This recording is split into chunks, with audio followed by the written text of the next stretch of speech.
तर का म्हणता मित्रांनो, बस सकाळी सुटलो, सकाळी सुटूनच केली तयारी ट्युशनची. बस आणला पहिले सीधा बिस्किटचा पुडा आणूनच मग पेला चाय. चाय पिऊनच आता केली तयारी ट्युशनची. ट्युशन तयारी करूनच निघलो ट्युशनले. मग घेतली बॅग, मोबाईल काही नेलताच नाही. घेऊनच मग आता आलो ट्युशनवरून. बस थोड्या वेळात ट्युशनवरून आला तर मग धुमाळ वाजत होता. गेलतो मग RES. बस हावजी सरकार होता. मग भूषेसोबतच गेलतो. बस पाहिल्यानं मग हावजी सरकार आपल्या हायवेवर होता. थांबून तर वाजत होता. मग बस बने झालता.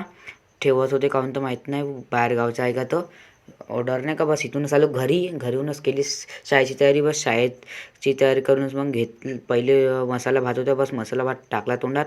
मग आलो शाळेतून. बस शाळेतून येऊनच आता आपल्या पप्पाने बनवली होती मूर्त. तर बस इथूनच आता पतंग उडवत होते पोट्टे. सोम्या नाही का, बस पिक्चर चालू होता सोम्याचा. इथून बस सोम्या का उडवत राहिलं पतंग नाही का. बस इथूनच आलो घरूनच केला थोडासा अभ्यास इतिहासाचं लिहिलं. मग लिहूनच इतिहासाचं बस इतिहासाचं लिहिणं झालं. आणि केसही भाई वाढले. एक साईडनं कोणता भाई उभा राहिले का जावाला काहून तर उद्या पाहा लागन कोणत्याले. लवकर फॉलो करून घ्या ना. आता भेटू पुढच्या ब्लॉगमध्ये. बस धन्यवाद.